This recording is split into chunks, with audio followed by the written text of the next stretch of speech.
The Beast is one of those movies that you're better off going in completely blind. Not that reading the IMDb synopsis would really prepare you anyway. Just know that it's more of an art house sci-fi film that leans more towards something like Eternal Sunshine than it does a Star Wars. And there's plenty to discuss.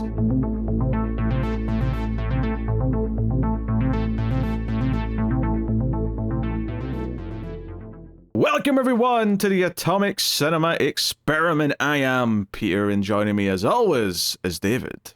I come in peace. This is a science fiction movie podcast. We watch a sci-fi movie and we talk about it. It's really quite that simple. And we're on a little bit of a mission over the next few months to try and seek out any kind of smaller sci-fi movies, hidden gems, things that are just, went, under the radar a little bit in terms of the mainstream focus from the last few years. So this decade, right? So 2020 onwards.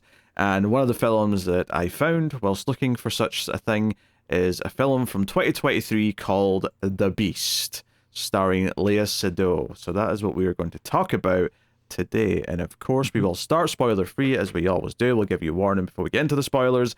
And if you want to support the show and get some bonus content, you can do that as well. But I'll tell you more about that bonus content at the end of the show. So yeah, what is The Beast? Well, see, sometimes a movie's very easy to give like a basic plot synopsis that's not spoilery, and then some movies like this one are intentionally pretty abstract to begin with, and it becomes a bit clearer as it goes on. But yeah. I don't really know how much I feel comfortable saying it isn't a spoiler to say. I will just say that it's there is part of it set in the future. There is a science fiction element, of course, which is about the fact that it's about people trying to sort of get rid of their emotions, and I'll leave it there because everything else feels like a movie where you go in cold, right? You go in completely cold and you just get floored by whatever it presents you.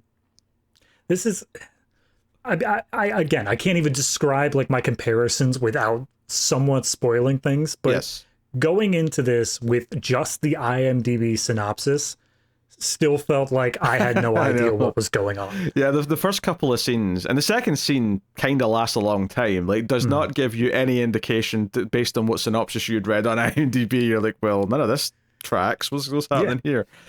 So, yeah, so needless to say, we'll be a little bit coy until we get to the spoilers, but we'll try and give some general feelings and whatnot. Yes. But we'll just start with a simple question. David, what did you think of The Beast? I'm sorry, you called that a simple question? I mean, I enjoyed it. I think it is a very well-made movie. I think that it is like 17 layers of depth of symbolism and iconography that we could pick apart like any Criterion film. Like, it's very clearly made with an idea in mind, and it is very well focused. I think my only issue I had with it is I didn't feel like I knew what was happening until maybe like an hour into the movie. Like, I think that there was a lot of stuff going on. Like, they were throwing out a lot of terms. It doesn't help that the entire like first part is almost exclusively in French. So I'm having to like... It's a French movie, for the record. Yeah.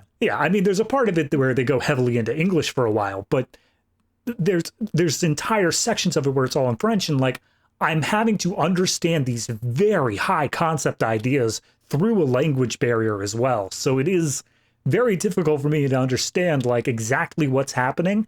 But I will say there was a moment, and it's almost like I can pick it out once it happens, where everything just kind of clicked. Everything just kind of made sense of like, okay, this is what we're going for.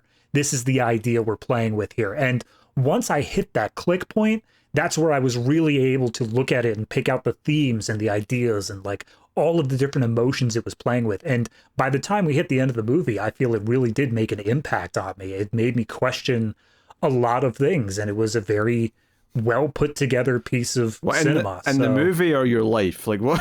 Like how much we talking here? I mean, I'd say like 90% movie, 10% life. Okay. It's something that plays with a lot of themes that I think everybody has some level of connection with. It's not something that is just, it's set in the future. It's got this sci-fi thing going on. And so it's totally removed from present ideas. It's something that, again, because of the way the movie is structured, it's eternal. It's something that everyone of all eras is going to be dealing with. And so it's got this connection no matter when you're watching it or how you're watching it. So overall, very well done. But like, you have to be actively engaging with the movie throughout so that you can get to the point where it clicks, and then you can really start to play with the ideas of it. You need to be locked in. Yes, you need to be locked in. Yeah, It can't be a half watching it while you're playing. Yeah, this is not second screen content, for God's sakes. Which is good, because second screen content is, if it's made to be that, it sucks. So, yeah, I was very compelled. Pretty quickly, I think the first few scenes do a great job of drawing you in, even though you don't completely understand.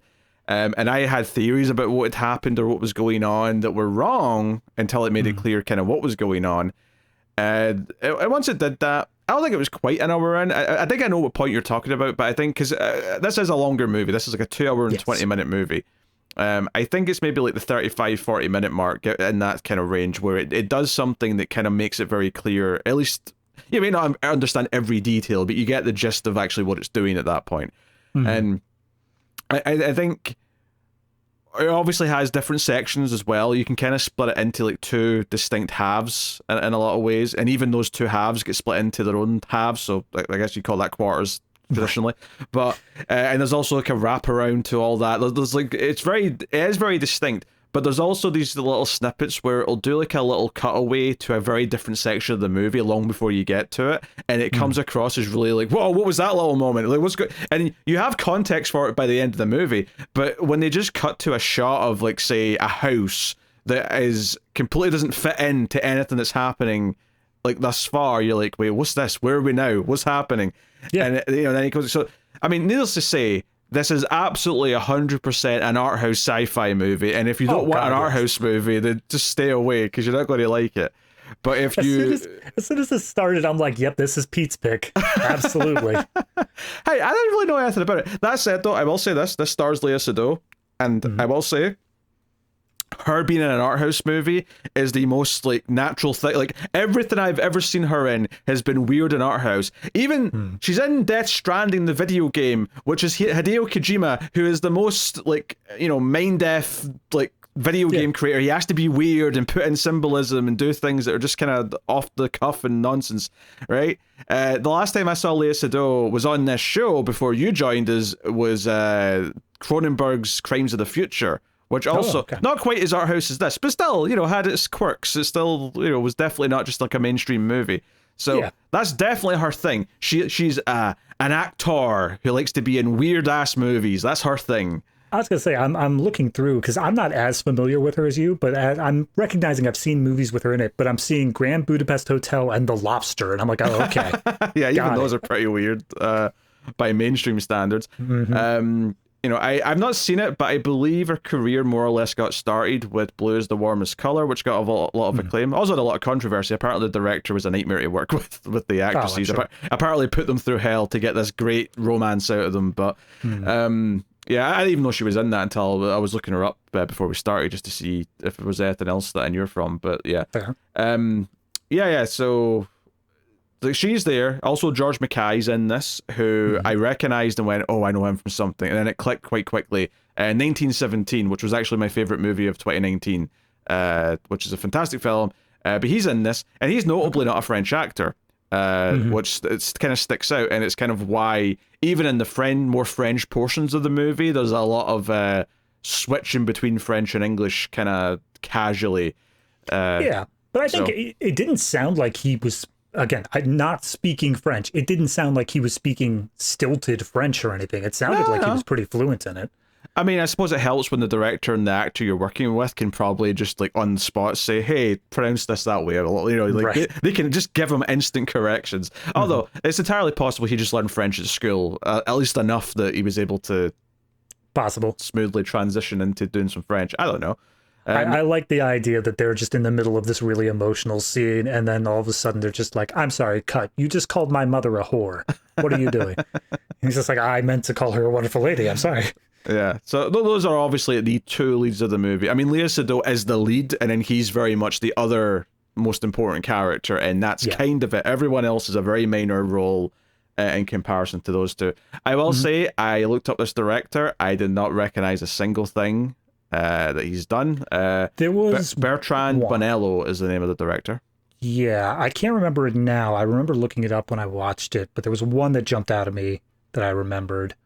Which one was it? I can only drum roll for so long, David. Come on. I'm sorry. I think it was the Zombie Child. Oh wait, that was screenwriter. Nope, I don't know.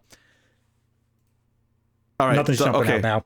There was one that I swear to God like jumped out at me beforehand, but now I can't find it. So maybe I was looking at like a writer or something and just conflated it. All right. Phantom movie David remembers, but yeah. Yeah, so the performances are good. She has to do a lot sometimes with very little, sometimes, and that's intentionally the point. There's literally scenes in this movie where she's surrounded by a green screen. I'll explain that in spoilers why, but there is scenes where she is working as an actor on a green screen set, and like there's a great little thing it does actually in the opening scene, which I don't mind bringing this up, where she's just getting direction, right? So the director, who we never see, we just hear her voice coming from off camera, but she's just like getting direction of what she's doing in this scene that she's about to film, where there's no props, there's nothing around her, it's just green. Right. And she's getting directions, and there's this moment where she starts to act after the word action's called, and they do this really great little thing where not only does her performance like really sell you that she started the scene, like because her complete demeanor's changed, but when she starts acting, all of the sound effects from whatever this movie's going to be that she's filming a scene for come in. You hear a helicopter, you hear creaking floor steps, you hear all the sound that will be in the final mix of whatever this movie is, and it just like all of a sudden I was entranced by an actor on a green soundstage, and like it was done so well, and I'm using that as a way to, one, it drew me in at the start because I was like, what the hell's going on? This is really engaging. But two, it was just to compliment just how good the performance was, that it was able to draw me in little moments like that where all she did was change her facial expression to look scared, and instantly it was like, oh shit, we're on now. All right, let's go. Yeah. It reminded me, I think it was only like one or two reviews we did ago, After Yang, how that movie, it wasn't the immediate opening like this one is, but there was that dance sequence at the beginning. Yeah. And it's just how it just immediately draws you in by how interesting it gets immediately. Like it just flicks a switch and you're just in it. And it's something that I'm finding that I love more and more as long as it's done with a purpose, as long like, oh yeah, because obviously a film could just be like, and now there's a murder scene. It's like, okay, but does it matter? Are you doing something with it? But this obviously had something very clear to say with it. Yeah, and you don't really know what it is necessarily at the start, but you're kind of assuming the movie's going to overall be good. You're kind of trusting that it's setting up an idea, it's setting up a theme that we're going to be playing with. And in many ways, a lot of what we see in the movie is the characters playing out in scenarios, and we can argue like exactly if it's, is it pretend, is it real, is it memories, is it this, is it that? I think you can debate that a little bit in the interpretation of the movie, but I think it does set all that up that we start the movie with her pretending to be in a situation surrounded by nothing, absolutely nothing. So yeah, really strong start. I think it is very well directed. I think the performers are very good. There's some really striking imagery and cinematography at points. It does a little bit of that aspect ratio changing, which I can sometimes be quite fond of to differentiate things. Something that After Yang also did for different reasons, but also did. So no, very, very, very strong in a sort of stylistic sense in that way. Now it is 2 hours and 20 minutes, which is obviously a long movie. I will say that I did feel that very little of it, I would say, I could feel any kind of like, oh, this is bloat or this should be cut out. Right. Everything felt like it was somewhat essential, and sometimes the repetition of certain moments in a different context was very important to what the movie was doing. So I think this is one where it probably does just need to be this long. I don't think it is longer than it should be.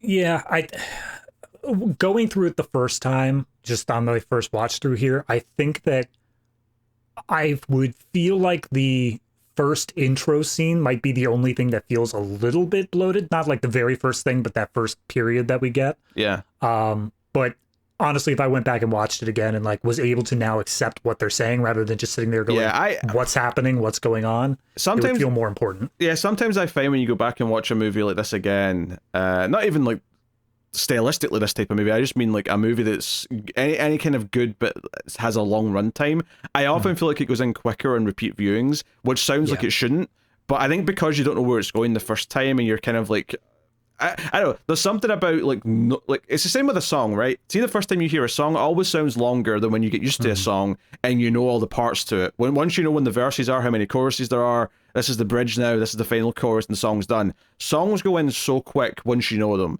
but that first time you hear it, it feels like a bit of a longer journey. So even though a movie in this case is 2 hours and 20 minutes long, I do actually think when you know what the flow of the movie is, it actually goes in quicker. And I think that would be the case with this one. I would guess it would be anyway. Especially since you'd have a better understanding right from the get-go what it's saying and doing. So I think there's probably a lot of little things to get on a second viewing that maybe didn't click the same way the first time. Yeah, I mean, that first period I'm talking about is only like 15 minutes long in terms of runtime, but it felt so much longer in... like, because I was lost for a lot of it. They were talking about something that we weren't privy to. They were discussing like all these different themes and kind of talking around the issue rather than actually speaking about it directly. So it felt like, you know, you're stuck in a room with two people who have an inside joke and you're just left there on the outside. But now, having been through the movie once, I think seeing that initial scene, it's not going to feel at least any longer than 15 minutes. And like you're saying, it will probably feel a lot shorter because I know what's going on. Yeah, I know what's happening. I want to make it clear, though, I really like that scene. That scene drew me into the movie because I was listening for what they were saying. I was looking for the signs of what was going on.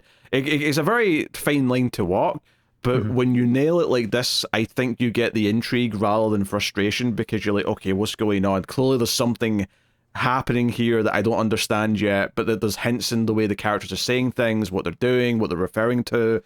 You start to like pick up little things and you're looking for it. And I didn't get to the right answer right away. Like my first thought was completely wrong. But once we do get further into it and you start, and I think as well, even once I knew what the movie was doing, well, you know, once we're in the back half of the movie and I have a clearer idea, at least in a mechanical sense, what the movie's doing, it still kind of threw some curveballs at me by the ending thematically, where it still left me going, oh, there's still some stuff to interpret here. There's still some stuff to think about and consider what the movie's actually saying by the end. Like, okay, I understand how it worked, but what's it saying? And I think it is saying something, and I think that's something we'll get to in spoilers when we can talk about everything. So I mean, it's based off of a book, and I looked up the plot of the book, but even just recapping that would be spoilers for its heavy themes of the book itself. So I mean, there's themes of, you know, AI, humanity, they're very typical sci-fi themes when you break them down, to be honest, but that's okay. Yeah.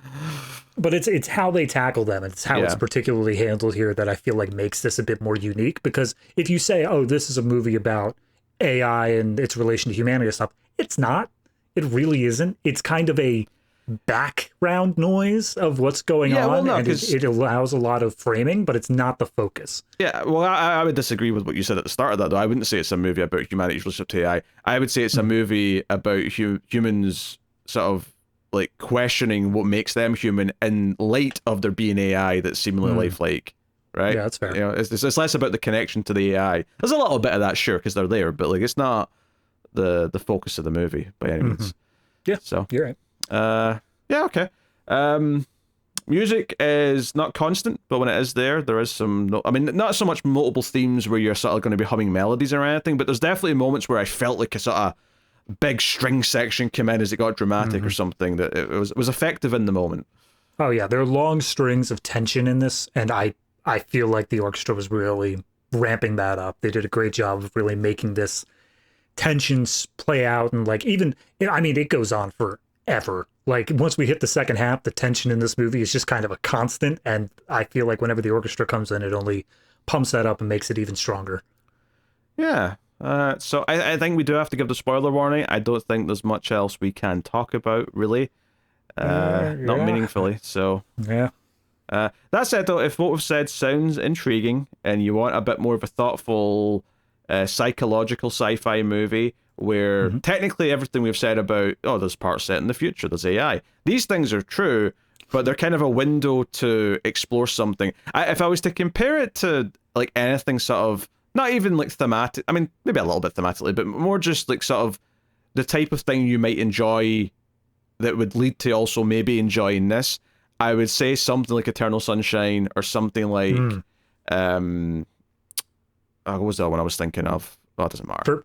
For me, the one I was thinking of was The Fountain. I could see a little bit of that. Yeah.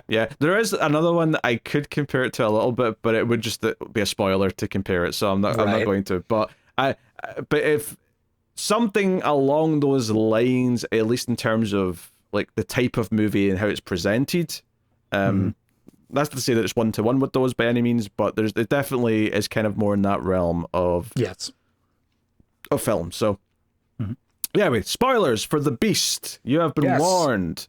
Yes. All right, for God's sakes, now we can talk about this movie. Yes, now we can actually discuss it. And I don't know, obviously, I mean, we'll talk about the different sections, I guess, to some extent, but I don't know if going through in order is, this is not one of these movies that I think I want to do that with, because I think it's one of those movies where there's recurring ideas that I'd rather stick to that idea coming up again and again through each part rather than whatever. I will say this, though, this movie did teach me something, because, so, at the start of the movie, right, obviously there's a green screen bit, right, but then you get thrust into this, like, gala or whatever it is at a fancy house, and they're all in, like, aristocrat-style gears, tuxedos, and... Yeah, like 1800 something. Yeah, well, 1910, and I'll tell you why I know that in a second. Okay. But, like, so they're doing this, and she's walking around, and she sees, MacKay's character, so the character's name, just so we can call them by this, it's Gabrielle, and Louis Luansky is the guy, so just Louis, but... Louis or Louis, as he calls himself. Yeah, but I said the whole thing, though, because every time he said it, I was like, your parents are cruel for calling you Louis when your last name's Luansky. Oh, absolutely. It's John Johnson. Like, that's just exactly. Like, all right, great, good job. Yeah. So when it thrust us into that, right, and we're following her around, and she meets this character, and they're talking about stuff, I'm like, okay... The opening with the green screen was definitely not, like, that was maybe present day, it was maybe the future, possibly, but, obviously not in the past. And I was sort of thinking, wait, is this the future? Is this just, like, is this one of these sort of quirky futures where the fashion style is, like, went more old school, but it's actually, like, 2070 or something? Like, I genuinely was thinking for a bit. It's the Westworld thing of, like, what do you mean we circle back to cowboys? And then they start talking about, they met years before, and they're a little inconsistent. Like, he has, like, 3 years ago in mind. She thinks it's 6 years. But they ran into each other years ago, and she was going to do something. And I thought, because the one thing I knew about this movie that I'd read in a sort of synopsis is that she was going to go through some sort of procedure to do with her emotions. And I thought they were talking about her going through that procedure, and that this is the aftermath of that procedure, right? Okay. And I was thinking, okay, so this is like her after she's done whatever she's done, and this was a guy she knew from before she got this procedure, and now she's married to someone else, and blah blah blah. And I thought, okay, I'm building like a framework in my mind of what this movie is. All of it wrong, of course, but no, I mean, I was doing the exact same, but like even now, I can't even tell you what my framework was, because I was every time they were talking about like, oh, this happened like 6 years ago or stuff, I was like, all right, throw out what I had, just start over. What do we got? What's going on? And then they kept on throwing in more things, and I just never felt like I had a good grasp on it. And then, of course, that idea started to fade away as I started to be more convinced this is just a period piece moment kind of thing. And I thought, wait, so are we just in the past? Did she time travel? Is that what's happening? Are we time traveling? Are we going to get the whole way into the future with AI? Yeah. So just to explain what's going on, so we can actually talk about everything. I wanted to talk about the confusion a little bit first, but just so we can actually discuss it coherently from this point on. We get revealed, not when she wakes up, we actually, like, after a couple of these scenes, right, which are long scenes in this 1910 period, we cut to, I believe it's 2044 is when the future period is set. Yes. And she's basically sitting there, different haircut, and she's been interviewed before this procedure, whatever it is, right? And they're asking her these questions, and I got confused a little bit, because at one point she said she moved to like Los Angeles with her parents when she was young, even though she's clearly French, but she moved to America, And then she mentions the Civil War broke out, and I'm like, wait, what year is this set? What year? I for a moment there, because every time I've rented a video off of YouTube, for some reason they're like, hey, we really think you'd enjoy watching A24's Civil War. So I was like, God damn it, is this set in the same universe as Civil War? Oh no, I was thinking, wait, how long have you been alive? Exactly, you know, what's going on? Did you come forward in time? And then obviously they say a few more lines, and the context leads me to go, oh no, there was a second Civil War somewhere in the 2020s. That's what they're saying. Okay, right, okay, right, we've established that. Yeah, it's super weird. Like, as the timeline goes on, you think like, oh, okay, everything's the same up to modern day, and then we're just speculating about the future of like, oh, there's a second Civil War or whatever. Yeah. But then there's stuff that happens later on that like, it changes the past stuff as well, which I'm not sure if that happened. Well, particularly. Yeah. One thing I learned, I googled when it was brought up in the movie, because I thought, did this happen, or is it just like a movie thing? Turns out there was extreme flooding in Paris in 1910. That was a real thing. Okay, all right. See, I thought that was entirely something made up for the movie. I googled Paris flood, and then like one of the predictive things said 1910 after it. I clicked on that, and it said, yeah, 1910, the Seine River, something, you know, raining, blah blah blah. Yeah, how floods usually happen. Yeah, but when they first brought it up and they said, oh, they say Paris might, you know, be underwater soon, and I was thinking, oh, it is the future, and this is climate change. Like that's what I was. Yeah, thinking. Exactly. I was thinking, is that a theme? Are we doing a climate change movie too? I'm so confused. It's so wild that this portion of the movie that we keep going back to is set in what turns out to be, I never say 1910, I don't think, in the movie, but like, you know, based on that flooding, you know, research, right? And all I could think is that they had me so on edge that I was constantly trying to justify why it wasn't the past. I was constantly trying to say, no, it's actually the future. It's actually this for this reason or that reason. And no, it's just 1910, damn it. Yeah. So, but anyway, in the future, she's having this interview of like, who is she? And we get the general backstory for the world is that AI is a thing, and it has taken jobs. Like, a lot of people have lost their jobs to AI. I want to jump in and clarify something here. Is that, I mean, you're right, what you just said, but it doesn't sound like it's a financial problem. It doesn't sound like people. It sounds like because computers and AI have taken over most of the jobs, right? There's no need, like people are just living however. It sounds like the turmoil that comes out from this future is not because people are hard up for money. It's that it's become so cold and sterile, and like everything's so heavily regulated, including emotions. And that's what she's here for, actually, is to like try and get rid of the emotions because they give her this fear, right? Yes. Which is kind of embodied by this idea of the beast, right? But she's talking about this, and she's going to go through this process. But you know, because we see her at her job, and she's not fulfilled because her job is just to check the temperature of like a data like bank machine. And when I say that, you're probably envisioning something in your head. It's actually just a big cuboid of like amber that she goes up and like takes the temperature of every once in a while. And that's it's just a folding chair sitting in the middle of a room next to this giant block. She gets up, taps it. It says like minus 45 degrees. And she just sits back down. And it's like, all right, that's my job. That's good. But no, but I think that's a very intentional choice though, because everything in this future period, which is by the way when the aspect ratio changes, everything in 2044 is 4:3. And I think the choice there is not only is everything empty and cold and sterile, and all the sets are like that, where everything's just kind of devoid of personality and like life, but even the aspect ratio gives you this idea of being more closed in. Like she's trapped in this box of this world that is not loving, that is not whatever. Right. And this procedure is about trying to like take it away. And effectively what we find out is the procedure, which involves getting into like a tub of oil or something where she's lying there and this needle sticks in her ear, whatever. Yeah. Right? Just details. But it's to basically live out one of her past lives. So in this movie, we're just sort of going with the idea that, reincarnation's a thing, and you have past lives. She's talking to an AI at one point, and the AI's like, turns out Buddhism was right. Buddhism was the one that was correct. And we are able to scrub you of your past lives trauma in order to get you into a better emotional state. Yeah, whenever she's in like the tub of goo, she's always talking to an AI at that point. That's always an AI talking to her. And there's other times when she's talking to someone where I'm pretty sure it's still an AI. Yeah. I mean, there's one time where we see her actually talking to like a real person over the phone, and I'm unclear as to what that's supposed to be. of like who that person is in their life? I think I got that. So yeah, later on, this is way later in the movie, she's on the phone to someone, and we actually cut to this other person, and she's talking about her cat being sick, but she's going to heal the cat. And then it's, you know, she starts to strangle the cat, and the camera comes up so you don't see the actual death, but you sort of just see her like clearly killing the cat with her bare hands. And which, you know, I was holding my cat dearly at that moment, just because, you know, I would never do that to you, Firefly, don't worry.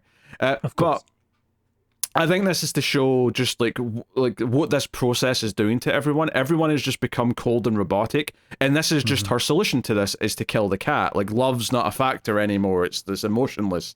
It's just, no, this is the logical thing to do, is to just put the cat out of its misery and move on without caring. I think that's what the point of that scene is, and especially once we get to the final scene and what the movie ends with, I really felt that in hindsight from that scene.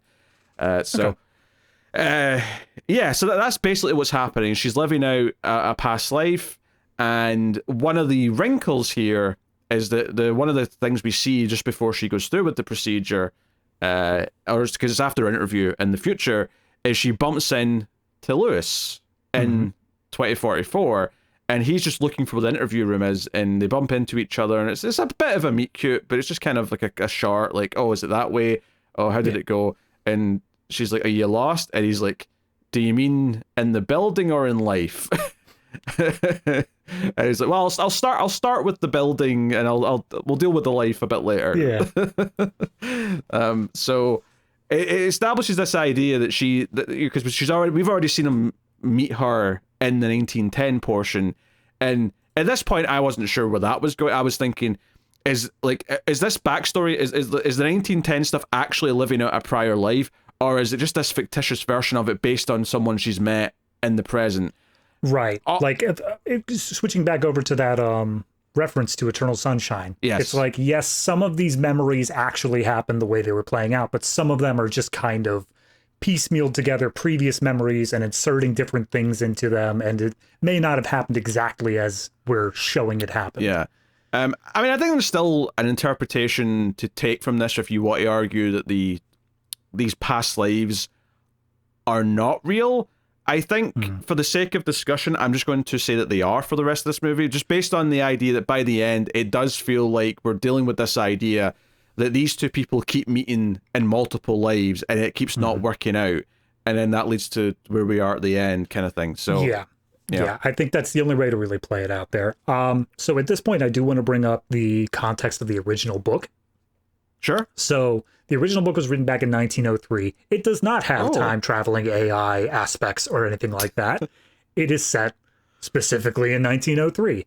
And the idea of the book is you have a man, I can't remember the name, but he's the main character, and he is convinced that there is, at some point in his life, going to be some great tragedy, and therefore it's not even worth doing anything, because ultimately the great tragedy is just going to happen and wipe it all out. And just to jump in there, that lines up with our main character in this movie, who says that in 1910 she has this fear that something bad's going to happen. She has that fear in 2014 when we get to that section, and she kind of has that fear as well in the future stuff. In 2044, yep. So it's a recurring motif, and the idea is that there is a significant other, there's somebody who comes into their life, and obviously the idea is, hey, you know, start a relationship with them, they work out great for you, but because of this fatalistic attitude, he just can't be bothered. He's like, no, it's not worth it. Like, I'm just going to lose everything anyway. So he stays secluded, he stays isolated, and his life just slowly passes him by.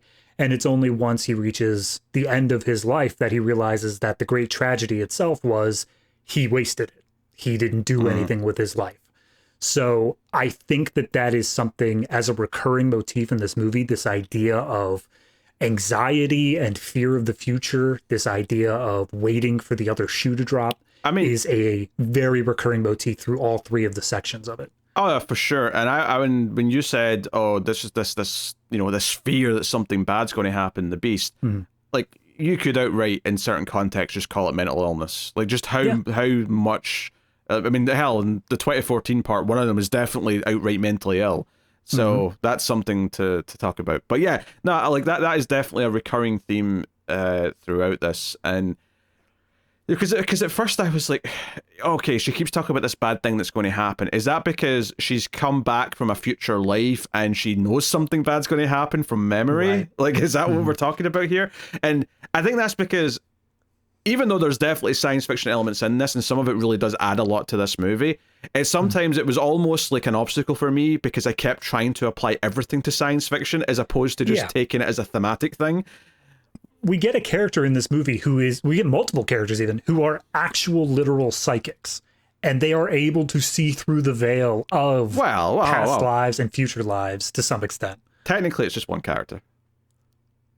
I mean, yes. It comes up in the 2014 section as well as a different same character. Person. But same character, but a different person. Yeah, but in the same way that we've got this, like, the same person in multiple lives of the same person. Yeah. But like again, that's when you're told it's a sci-fi movie, you're waiting to like, okay, what is the sci-fi element going to be? When in reality, it's mysticism. It's just here's how it works, and that's how we're going to get out of it. It's definitely fascinating because of that. So the 1910 section of the movie, to get into this, because there's real photos of the flood actually at one point, because like I said, it sort of splits up halfway to get some of the introduction of her going into this process in 2044, and then it plays out a bit. She wakes up at a pivotal point and feels definitely weird in 2024 or 2044 about how what she's experienced there. She still feels kind of lost. She doesn't quite get it. But she does make the choice to go back to sort of like play out more of it, because I actually thought the 1910 section had ended with something bad, because the first part before she wakes up and has a break, I thought like it ends with her writing that letter about leaving her husband, and I thought, oh, is she going to commit suicide? Like it kind of sounded like a suicide note almost. She goes to the psychic at that point, and that's the first time that she's hearing about the beast. Yeah, and then she gets like this menacing message of like, oh, if there's a pigeon in the house, that means someone's going to die. And that's a recurring motif I didn't expect. Yeah. Pigeon keeps showing up as a bad omen. Yeah. And then she writes a note to her husband. She looks very despondent, and then she wakes up and you're like, oh, okay. That's where we're ending with that? Yeah, I was almost wondering if it's like an Inception thing where to come out of it, she died. Like she dies, so she snaps back to like her real self in the future. But, right. She goes back in, though. It just wasn't the end of the story. She just woke up because it was time. Yeah, it's just like, look, we've been here for hours. You got more trauma than most people. Second session tomorrow, please. No, she actually says to her friend later that it only lasts 10 minutes. Like, and like real time in 2044, she was only out for 10 minutes, but all of that was playing out like in her head. So that stuff's interesting. Also, when she goes to see the psychic, and notably it's Lewis, who kind of becomes her like clearly friend, and it's clearly romantic, but she's not admitted to herself yet that it's like an affair or that it's going to be a romantic relationship. He's the one that takes her to the psychic and recommends it and all that. When she goes to the psychic, this is actually where she starts describing a house, and it cuts to a modern day house. Turns out to be 2014, but in my head I was like, oh, this is just a 2023 house. But it's it's a fancy house with a pool in California, and the camera's going through. And I was like, okay, this is getting nuts now. What are we seeing now? Like, this is where my brain was like properly starting to melt and get kind of excited by the possibilities. And I'm like, okay. They were literally throwing out like Twin Peaks style, like log lady level of like, there's a man there. He only makes love in his dreams, never in real life. And if there's a pigeon, it is the Holy Spirit, unless it enters. I'm like, what the hell is happening? There's also a creepy doll sitting in the couch, which actually is something that's also recurring throughout, and this is very much a through line, is that in 1910, while she is a musician, she's kind of given that up to work with her husband, who had a dream of being a doll maker. So he's got a doll making business. Obviously, the second half of the 19 session revolves around the actual doll making factory quite a bit, so we'll get to that. But she like works with the dolls, and she talks about the dolls, and we see in that portion when they're at the factory about how they're made and how they're kind of soft and lifelike, but they've switched from like porcelain to ceramic, maybe? Celluloid, thank you. And she's talking about all these things. And so when she went to the psychic, though, because they'd been talking about making dolls, I noticed that creepy doll on the couch and thought, oh, that's intentional, that's a callback to that. But more importantly, when she wakes up after all the 1910 sections ended, and whoever does this procedure is like, hey, we're giving you a doll. And in this context, because it's the future, the doll's an android. So it's this woman, effectively. And what I loved about the style of this, though, is that earlier on when she's talking to Lewis about the dolls and they're at like lunch or whatever it is and they're having the crepe and whatnot, they're talking about how the dolls look and he's asking questions about, how do they have different emotions? Do they have different expressions? And she says different molds for different like smiles or anything like that. And she says, no, they all pretty much look like this. And then she does a pose of just a sort of like a blank face and holds it for like a good 10 seconds, 15 seconds before it cuts to his reaction, which I thought my movie had paused. I was like, what's happening? there's that point there, and there's one much later on that we'll get to where like it purposely messes with your perception of like, is my movie okay? Oh yeah. Am I like, is everything going all right with this? But what I'm saying about that though is that when it cuts to this woman, this doll, this android being introduced in the future when she gets out of the oil bath, is that the android sits there with that same blank expression staring forward. And I thought it was such a great little thing where they set this up earlier of Léa Seydoux doing an impression of how the dolls look. So that when we meet this android, it looks like she's doing the exact same like emotionless face that she did to represent the dolls. And it clearly does this link of dolls were once this thing back in 1910 when they were just child's play things, but people were making them. And then 2014 is like, they're still kind of that, but they've got like robotics inside them, so they're moving and they're speaking and they look kind of creepy and whatnot. And then 2044, no, they're actually just like, androids from Blade Runner kind of thing. Yeah. And emotionless and whatever. Yeah.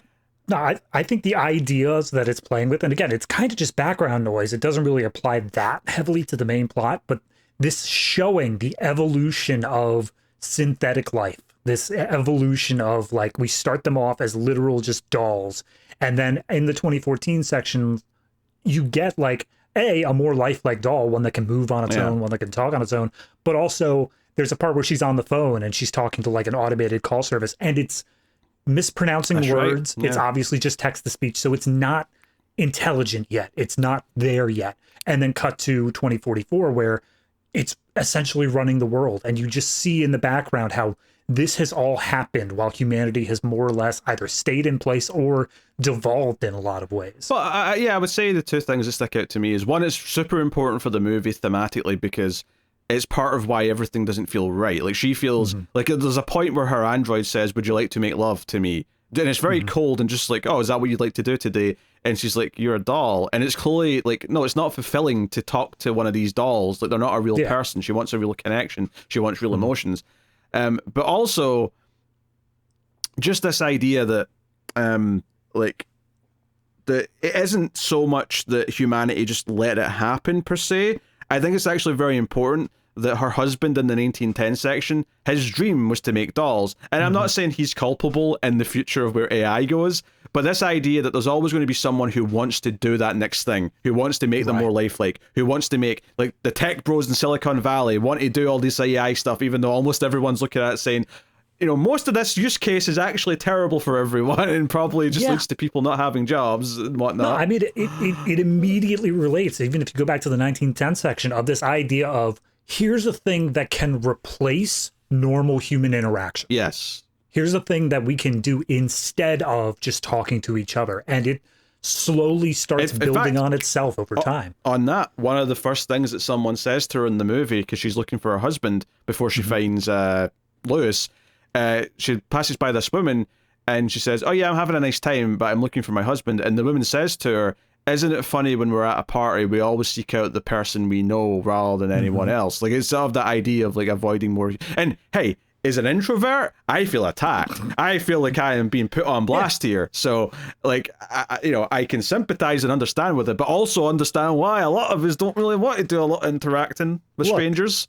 I will gladly look for whoever I know at a party. I will absolutely be that person. But I think that person was also understating if there is a cat at that party, that cat is getting my full attention. Yes. Hell with the humans. But no, it's this idea that like, if you want to compare it to real life and where AI is going, that even if you take away the whole it can replace some people's jobs and like make the world worse in that way, that's the financial side of it. This movie, like I said, is less about the financial side of it, because in this movie it seems like everyone financially in the future just is fine, whatever they're provided for, who cares, we don't go into it. But what is important though is this idea that like AI replacing art, right? Or even the fact that we start this movie on, oh, it's a green screen, and later on when we see it on a different green screen scene, It's like, oh, you're walking with a child. Don't worry, we'll put them in post. Like, everything's fake. Everything's artificial. Everything is done with computers later. And that's not real. It's inauthentic. And it's like chipping away our humanity, because the less real things there are around us, the more cold and empty and disconnected we're all going to feel. And that's kind of the horror of what this movie is actually about in a lot of ways. So... yeah, I think that theme is there throughout. I loved making that. As soon as I saw the android sitting there with that blank face, I'm like, oh, they've got me thinking about comparing her to the dolls from the 1910 section. Yeah. You've made that connection. You've done that with a visual and an earlier scene, which was, in the scene where she does the impression to sort of show Lewis what the doll's face looks like. It's actually just like a funny bit. It's like a funny little moment of like character connecting. Yeah, but it actually sets it up so well for the audience to recognize it when they see it on the android's face, who they specifically call dolls, which also makes you think about it. I'm just not calling them that in this, just for the sake of differentiating and making it clear we're talking about the android in 2044. Right. Yeah. So, yeah. I mean, even just continuing that though, with the character's idea of how she sees the 1910 version specifically, she's seeing, this idea, and that's what the whole opening conversation is about, this idea of a great disaster, this great tragedy that's going to befall. And as the plot progresses, they're like, oh, is London flooding the great tragedy? Is this like this thing you see? And she's like, no, that's not, it's something else. There's some other thing that's going on that's just going to be awful and ruin everything. And it stops her making those connections herself. As she falls into an affair with this guy. It's there. You can tell in some level she wants to connect to him, but by the time we hit the end of that plot, like, he's basically saying, like, is this going to be a thing? Are we going to be able to, like, do this? And she's like, I don't know, because I got too much going on here in my own personal stuff. I don't think that I am going to be able to make that connection, which, again, talking about the dolls, it's all pretend, it's all fake, it's all something that's not, it's putting on the appearance of it without actually having the inner mechanism of being able to feel that. Yeah, and then the 2014 section is more about how he's the one that's not able to connect. He's the one that's scared of something, and it plays out with that portion of the movie in a very more kind of like a modern, scary way, where he's clearly someone who's going to be a serial killer because of the way he's thinking, or a mass shooter or something. Like that's exactly where he's going. And that was such a shift as well in the movie, because like everything in the 1910 section presents it in this sort of like forbidden romance kind of way. So you're kind of looking at a certain, and you can sort of see how it might be the ideal fantasy of this woman in 2044 who is so cold and disconnected and wants to feel something. But then you get to the 2014 stuff, and then at this point I'm like, okay, this is just their past lives, and I'm like, wait, this is taking a really dark turn, because now he's all of a sudden very intimidating and scary, and might, like, and in fact, he kind of gets her killed at the end of all the stories in a lot of ways. Well, not the 2044 one, but like the all the past lives, because so the end of the 1910 section is that she's shown him around the doll factory, and there's employees there, they're talking about things and blah blah. The eyeballs, so on. They mentioned that everything's flammable. That's important. Although I also would like to say one of the best shots of the whole movie is, because this is just when she's went back into the time thing. Like she's went back to the pool, and she's went back to the past. The first shot pretty much is him carrying her piggyback as he's walking through like the sort of waist high water, and these big, like he's got the big sort of like fisherman boots on that go all the way up to his crotch to carry her through the water, and she's in like this old school 1910 like dress and corset and whatever, and it's just this visual of like just them going through the water in Paris that's flooded. It was a really cool visual. It looked great. Yeah, but I mean, it's the sort of thing that, like, obviously there had to be some level of special effects. They couldn't literally just flood a street in Paris. But of course, it's a striking image. It's the same sort of imagery that you get from like 28 Days Later. Those opening scenes from that. Oh yeah, and it's also just in terms of striking imagery, like everything in 2044 where they're just like flashing lights at her before she gets their interview or after she gets her interview, or there's all these kind of like really just hypnotic kind of little moments going through that process that we can't really say much about in a review, but they're very much a part of the kind of the artist motif of the movie. There's a portion of this as well, and I think it's just after this next session we're doing, but like they test her whether or not she's cured, whether or not the process has worked.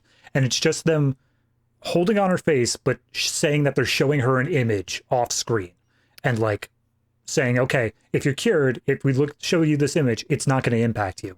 And then she starts crying and she's like, clearly not okay. And well, they're like, okay. I also want to say just how they show this, because you never see the image, right? I think that's important. You just see like a light kind of hit her face as if an image has appeared, and the camera just slowly goes in, and it's like she's trying to not cry, she's trying to hold any emotion back, but you can tell that she is emotional. And then eventually, when you get really close to her eyes, that's when the tears start to come down. And they're like, well, it's not worked. We'll have to try another past life. We'll have to do it again, kind of thing. So, and I again, just stylistically, I think that's an incredibly good way to do it, of keeping it from the audience, but still keeping it intriguing and showing you still understand exactly what's happening, even if you don't know what's in the image. You get what it's trying to get across. Yeah, it's so good, because I think one of the things that when you get to after the second big time frame, right, of 2014, and she wakes up again from that, and again, much like the first one, she wakes up halfway through as well, so you get like kind of these like check-ins with her real time period, is that at the end, and they say, look, it's not worked again, we're sorry, but our failure rate is only 0.7%, but unfortunately you're in that 0.7%, it's not worked for you. And it got me thinking about other movies that kind of tackle this type of subject, thinking like Fahrenheit 451 or even something like Equilibrium, where you're not allowed to have emotions in the future, or in the case of Equilibrium, that everyone takes a drug to suppress their emotions and you just don't have them. And I was thinking how this isn't like that, in the sense that it's not like, oh, you're going off to a concentration camp because you've got emotions. You're not illegal or anything like that. Yeah. In a way, it's almost more tragic. You just have to live in the world where 99.3% of everyone else doesn't have their emotions anymore, and you just have to live as an outsider now. And that's almost like more depressing than like someone like policing your emotions. And the other part of it is, when we say they don't have their emotions, it's not that they are just like robotic and going about and whatever. It's that they still can recognize the emotions, and it still shows like they are portraying them to some extent, but they are significantly toned down. There's no such thing as exuberant joy anymore. It's just kind of happy. There's no such thing as extremely depressed anymore. It's just kind of bummed. Like, it's everything is toned down to this level of there are no more extremes in society. Yeah, so anyway, the 1910 section ends. It's actually kind of surreal, actually, how all the employees leave when they're in a room, and then it cuts to like a wide shot of like the main floor, and it's just suddenly flooded. They did set up earlier that one of the walls was like damaged and like it might flood. Like, they had a conversation with the husband earlier on that set that up. Right. But it does feel surreal though how it just cuts to that big room that they were in like a minute ago, and it's already flooded like waist high. But I mean, you're right. My thought process was that like this was like the next level down potentially. I thought it was the same room. I thought it was the same like floor they just walked through. Like, I mean, I thought that as well, and then I like rewatched it, and it seemed like he was descending a flight of stairs as he's checking out the room, but I could be wrong. It could be an entire surrealist thing of like, oh, and now it's just suddenly flooded. I think it was the same floor. There's a little bit of stairs from the door that they came out of, but I don't think it's like a whole different. Like, I think that's the area they were walking around when he was checking things out. But this starts a fire because some of the electrical wires, spark under the water, and of course we heard everything was flammable in here. And this is right after they have a conversation where she basically resists and says, no, I don't want this to go anywhere. I'm a married woman, blah blah.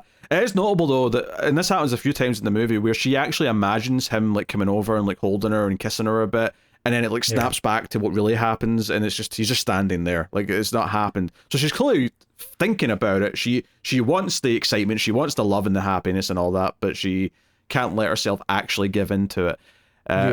But this all ends with like, okay, the exit's trapped. He's like, hey, is there another exit? And she's like, yeah, there's this place that goes out through the basement. But obviously they get to the staircase and it's like, oh no, it's all flooded underwater. And he's like, well, we'll have to swim. If it's only like 10, 15 meters, we'll try it. And notably, he says to her, he's like, okay, I'll go first. And, if it's blocked off, I'll come back. But if I don't come back in like, 2 minutes, then it's, go for it, right? And try and get out. I am going to swim out the door. I trust you to do your own thing. And all I could think was, but that's awful advice, because if you don't make it and you die, then you're just sending her to your death as well.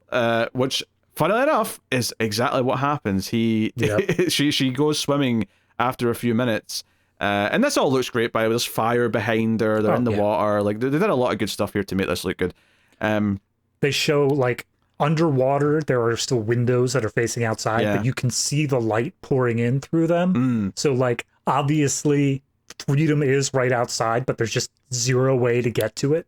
Yeah, it's when she's trying to get out and underwater that she, like, just feels something on her foot, and she turns, and, like, it's his dead body floating in the water.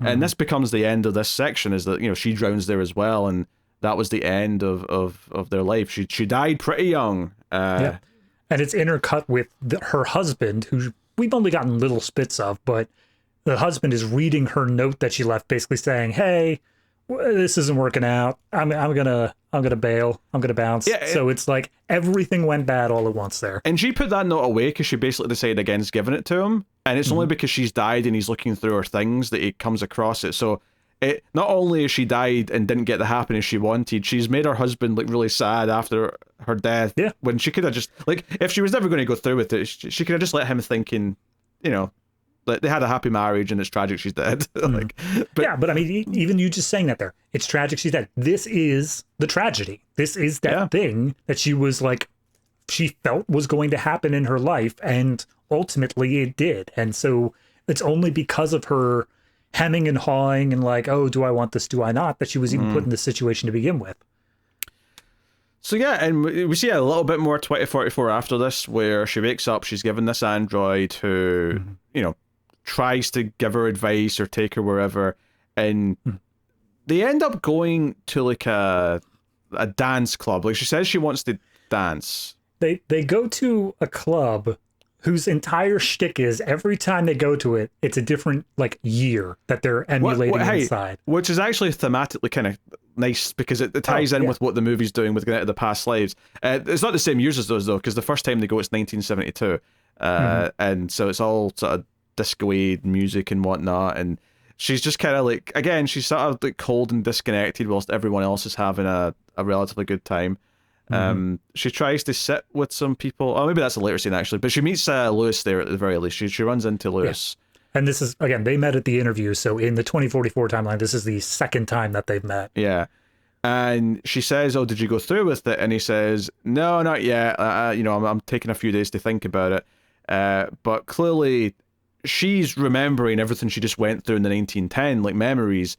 And one of the things that he did in that period is that he asked to look at her hands and said that they were beautiful hands because she's a pianist and whatever. And she specifically offers up, hey, can you look at my hand? It's almost like she wants to try and see if he can feel something from it, as if he'll remember maybe or somehow or whatever. Yeah. And, you know, it doesn't, right? It doesn't happen. Yeah.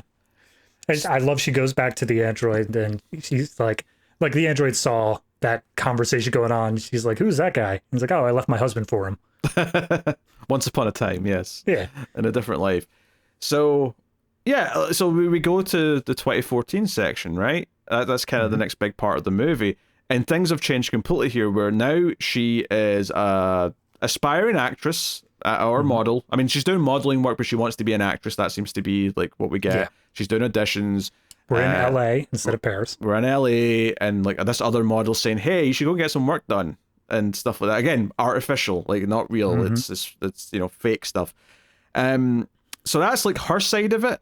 But in this side, the Lewis side, because they start off separate in this part of the movie where he's doing his own thing. He's doing like vlogs and stuff and like YouTube style videos where he basically, so it starts off innocent enough, right? He talks about how, you know, I'm going to college, blah, blah, but, you know, I'm not having much luck with the ladies. And then he starts complaining that ladies won't be with him, that he has not had sex with anyone, and that he blames women for that, and that they have, you know, forced him to have a bad life, and that he is going to punish them. He basically just starts to sound more like a serial killer the more he keeps talking. I love Louis Luansky incel vlogs. Like, because they frame it, they treat it like it is a vlog, like it's a single camera setup that he has full control over. Yeah. And just the first time you meet him, he sets it up and he's got like Mark Zuckerberg levels of awkwardness going on. He's such a dish as well, because he's like, Yeah. I try and dress well. I've got a better car than most people, and look at my sunglasses. These cost $300. Like, I got $300 at Giorgio Armani, and he's like puts them on. And he's like, and why wouldn't girls like me? Look at me, I'm magnificent. And I'm like, I can feel the incel on you, man. Yeah. Like it is oozing out of you. And then he just goes on the full like normal incel rant of like, oh yeah, they're girls. I deserve women. I deserve to have this. Like it is absolutely this level of entitlement where he believes that he is owed this and he sees women as like inferior.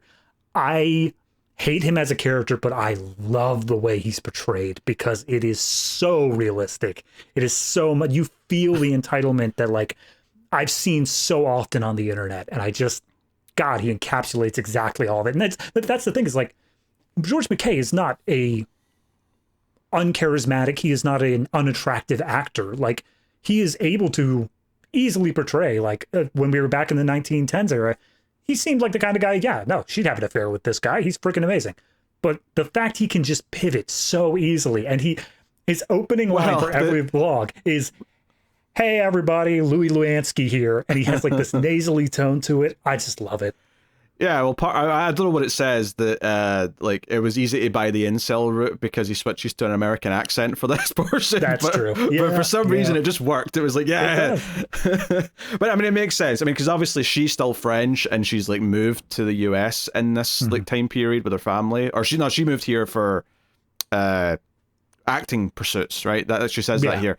The moving with her family was like the real 2044 version when she was a kid. That's different. So it makes sense that whoever she runs into here is going to be American, given the context of it. Yeah. So they've got him doing the American accent. Actually, one of the things that I'll say here, just because I forgot to bring it up earlier, is that they did this interesting thing in the 1910 section where they'd be speaking French, and then every so often they'd switch to English.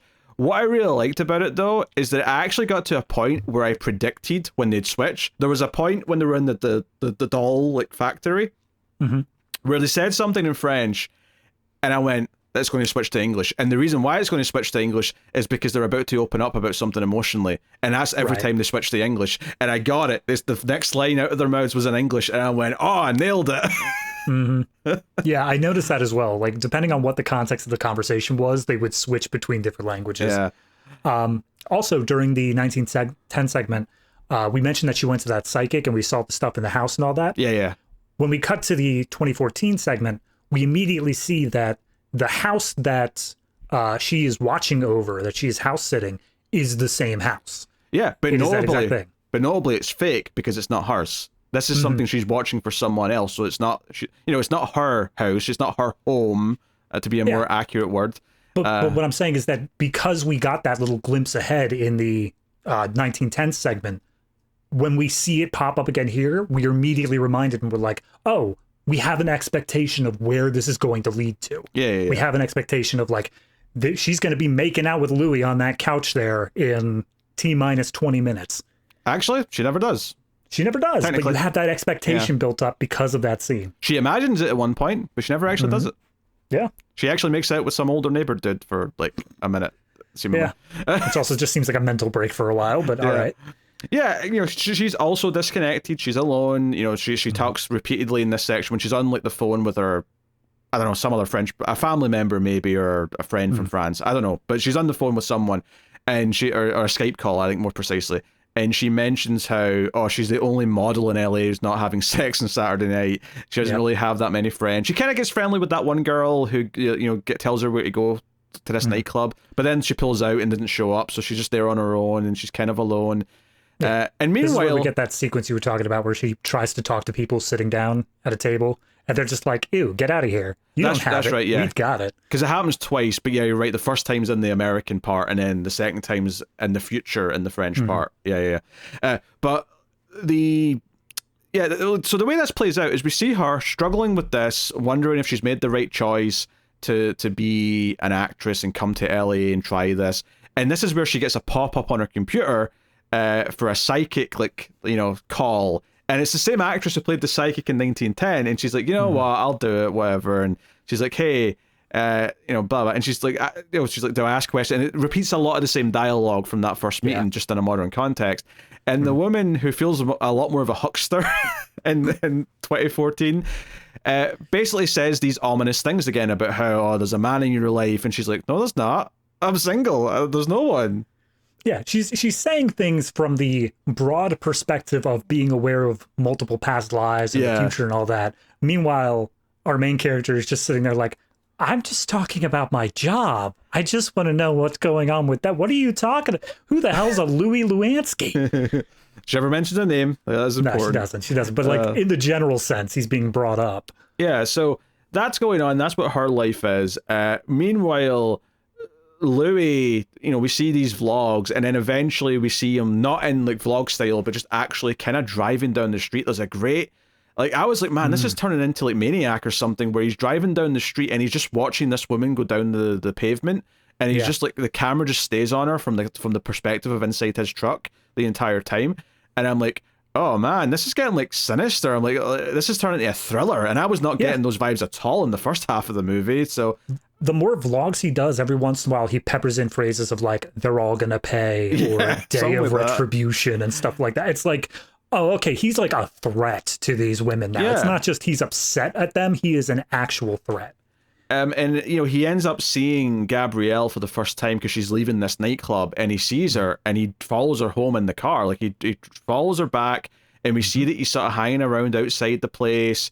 He does a vlog at one point, like outside like the wall at the front of this house, so she can't see him from the house, but he's right there, like he's right next to it. He's smoking a cigarette like just out of view. Yeah, so they really set this idea up, but they also do this thing where he also clearly has some reluctance, and it's this idea that in this time period he's the one who has the fear, and this fear has formed into the incel isms, if you will, right? That entire like world viewpoint he has, but you can tell that on some level he doesn't want to go through with it, because there's a whole point where when he first meets her properly, where she sees him and talks to him, where she says, hey, do you want to walk me home? And she's basically given a big neon sign of saying, hey, you're kind of cute, maybe we could like talk to each other and get to know each other. Like, it's an invitation that he claims in his videos he's been denied the opportunity to meet a woman and interact on a healthy level, and he's been given the opportunity, and he basically says, no, I don't think so, because I'm worried what might happen.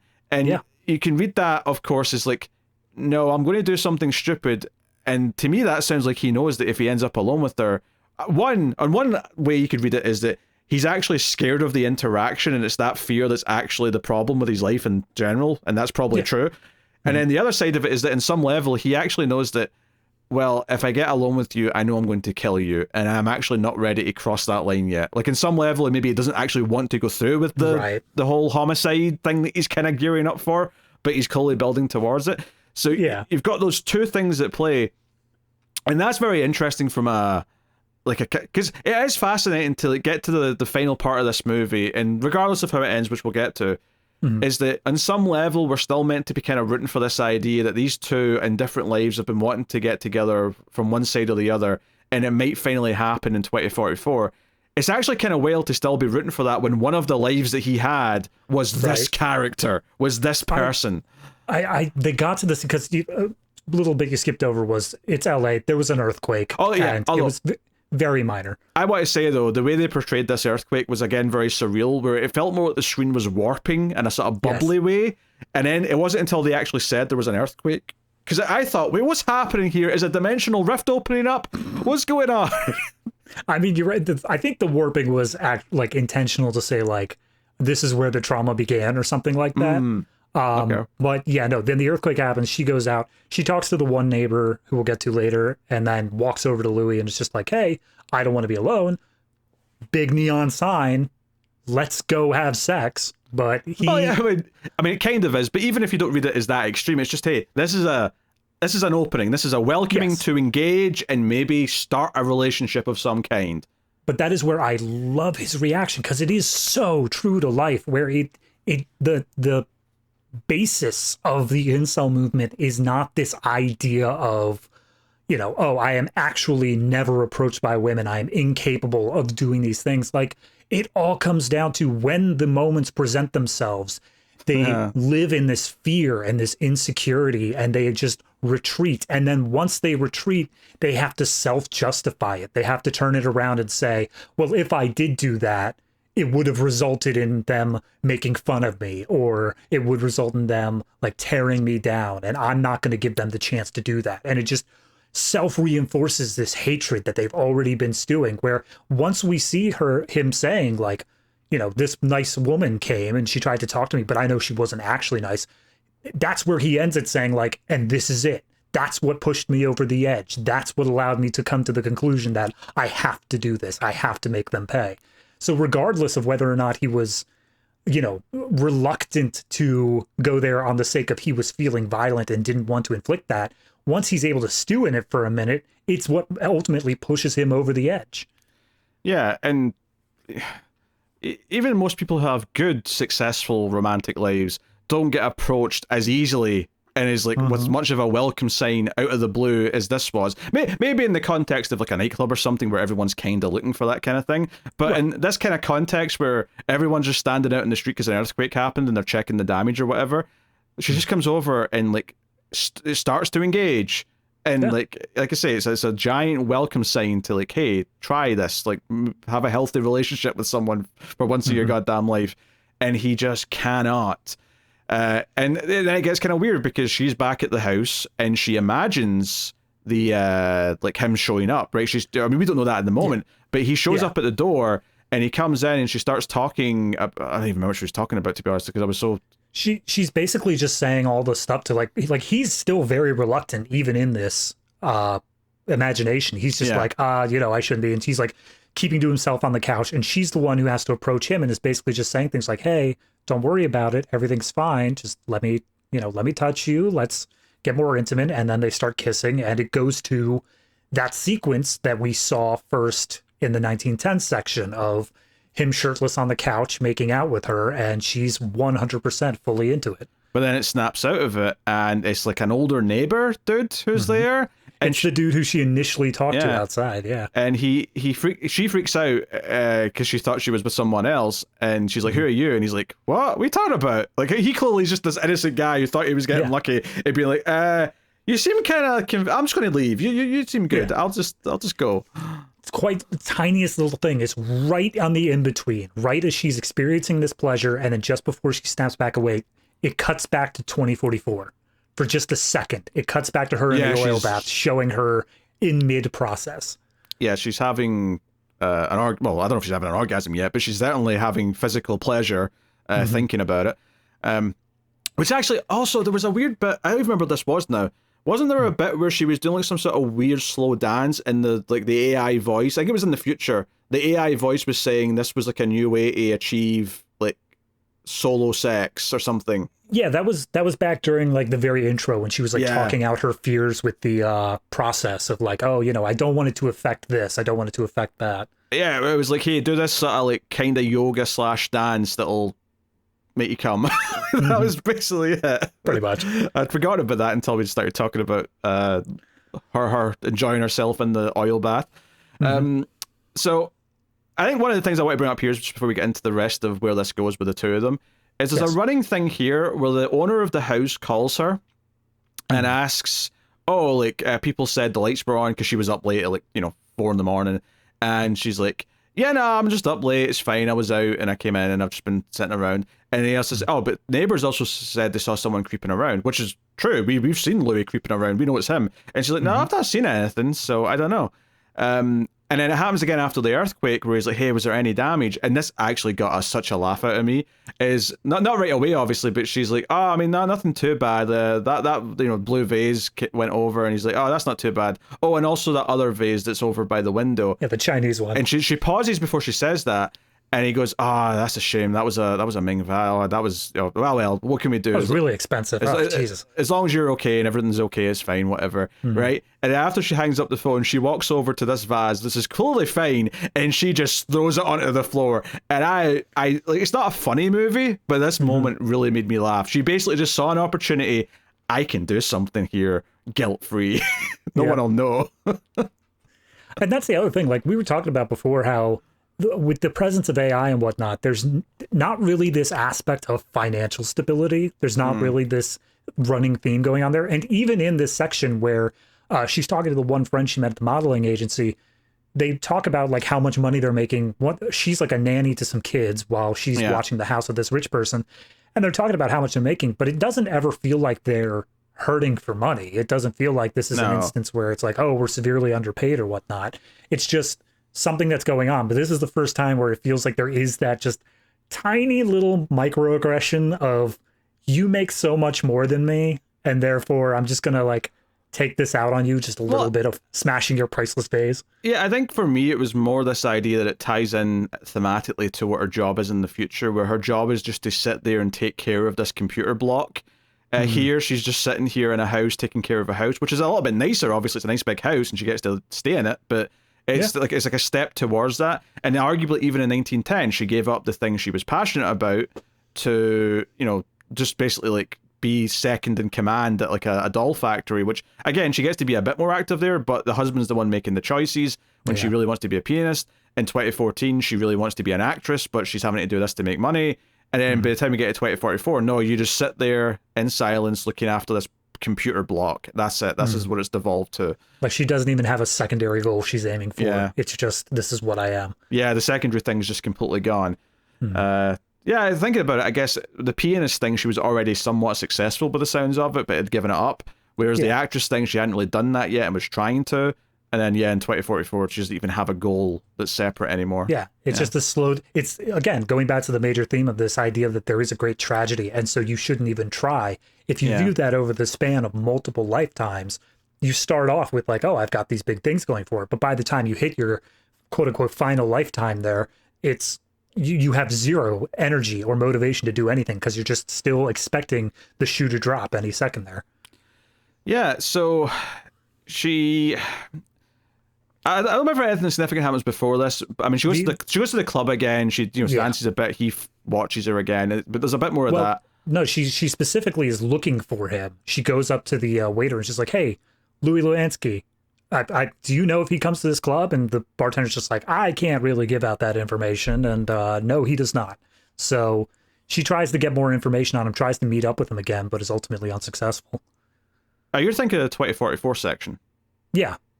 That's the one I'm talking about. That's right in between these two sections. Okay, so that's where she wakes up and then goes back. Okay, fair enough, yeah. She gets emotional listening to a song, actually. I think that's when she wakes up. In the 2014 section. And that's where that song becomes a recurring motif all the way to the end of the movie now. Yeah, but I was thinking more just in the 2014 section. Like, next up, the main thing that really happens is kind of on the build-up to everything going down, is that when she's considering doing stuff on the computer... Like, basically, like, virus stuff all pops up as, like, pop-up windows. And it's all stuff that's relevant to the themes, you know, it's like you know, she's looking at the plastic surgery website she was told about, you know, and that's, like, popping up with these horrible photos of people whose faces have been just mutilated with, like, tons of Botox and things like that. The one thing the girl said beforehand is, like, hey, don't touch your lips are sexy. And then all of these pop-ups have just, like, huge Botoxed up lips to show that. Also, can I just speak to this woman? She is on a MacBook, which Macs are pretty locked down. The fact she managed to get so many goddamn viruses active at once is stunningly bad computer literacy. I think that's more a surrealist element rather than like a literal thing. The other part of it is that some of the pop-ups have clips from the Harmony Korine film Trash Humpers, which I don't know the impact of in that, but she gets to this point though where she searches for Louis, right? She just Googles him, and she gets like some photos of him from his videos, and she tries to click on some stuff. But the first thing she actually finds with his name is clips from that, right? And then, or no, actually no, she finds those clips when she searches her own name actually. And I actually thought the movie was going in a weird direction here. I was like, wait, are we going to like get into this idea that even the names that they've got like in these lives is all like they repeat? I was thinking this was going to reveal, oh no, all of this has been fabricated by computers and stuff. Because like we were getting at earlier, there was this idea that it happens at the title screen even where everything pixelates and goes distorted, and it's like the video playback's failing, but then the title's in clear, you know, crisp HD, and you're like, oh no, this is an intentional thing. They're playing with the idea of like computer distortion and stuff, and like the simulation going bad. And again, you could argue that all these past lives are simulations to an extent, if not literally living out the past lives. But Yeah. you could also just say that's it's the connection to the past life that's breaking down rather than a simulation per se. But regardless of what way you want to read it, I think you could do it anyway, and it all still fits in with the themes. The one thing that I did want to say though is that the video that she gets from Louis, the like last video that plays, it's while she's looking for her own name, but she actually gets it airdropped to her because Louis is just right outside. And he's like, here you go. And also, I love how it reveals, because she hears him talking when she's trying to get rid of all the pop-ups, and it's not until she removes the last pop-up she sees his face after she's already heard some pretty dodgy things coming from the voice. Yeah. So, but before we continue that, I realized we did skip over something I do want to talk about. Okay. Is she does get a job as a model at one point. Yes, or as an actress. As an it's an actress model. She's doing a commercial. It's kind of like a mix of both, I guess. And this is the one where she's like, hey, you're going to like be walking with a kid, you're going to like drop your phone, and because you go for your phone instead of go to your kid, you get hit by a car and you get like, so they rig her up to this thing, you're going to get pulled out away.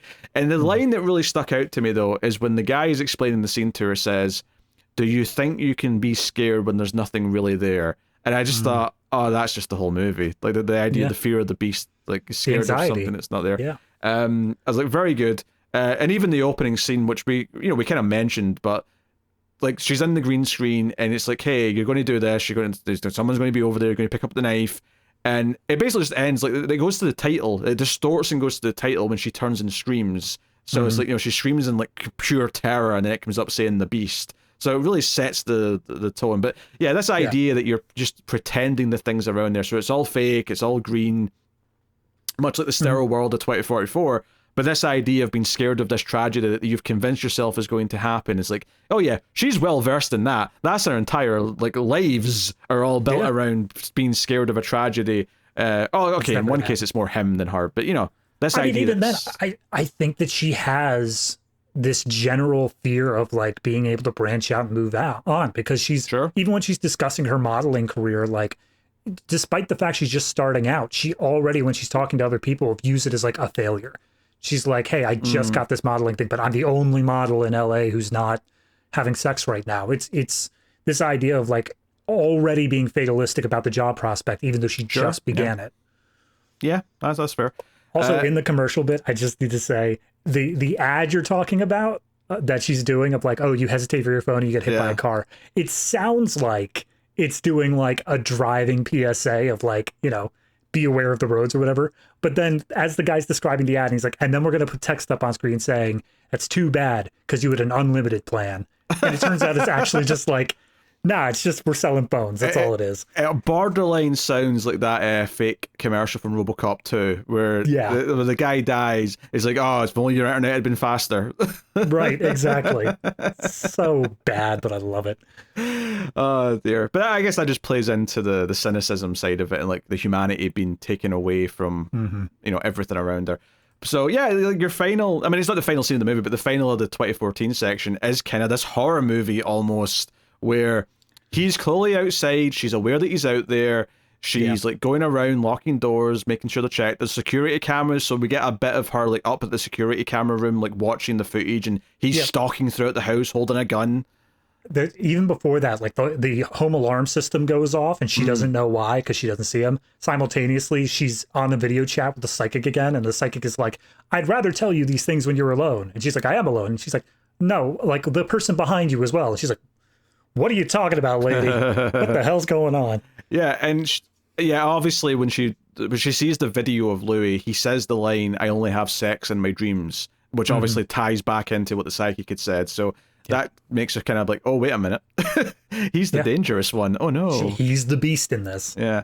And I think there's even that little visual moment where when she turns to see him at one point, she sees the shadow of what looks like a werewolf. It's a very subtle thing, in terms of I didn't even take werewolf, but like it definitely has like claws and tentacle things going on. It was more just like I saw a snout, like I got like a snout, so I was thinking werewolf. But I mean, just a beast. She sees like a representation of a beast. Inhuman. Yeah. I also really appreciated during the walking through the house and like him just padding up and down the steps and all that, how like full frame takes you of the multiple security cameras. Yes.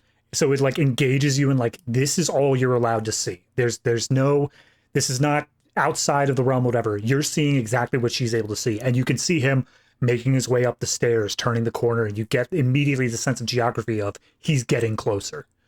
Yeah.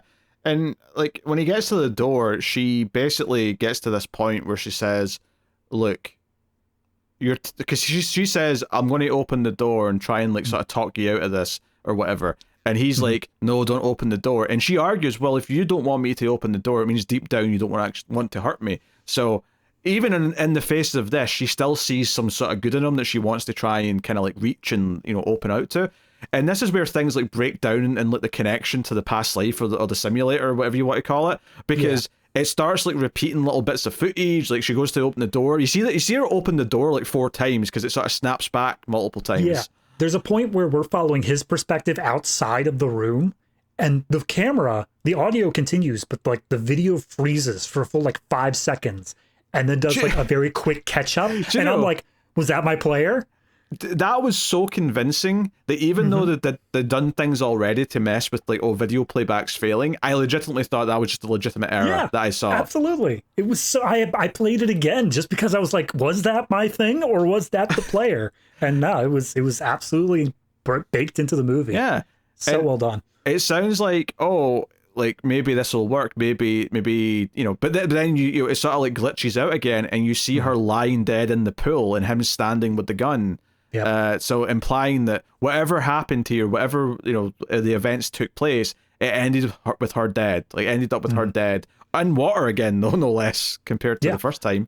Also, something that we kind of skipped over, but that sequence that you were talking about at the very beginning of the movie of like you hear something, you have a knife on the table next to you.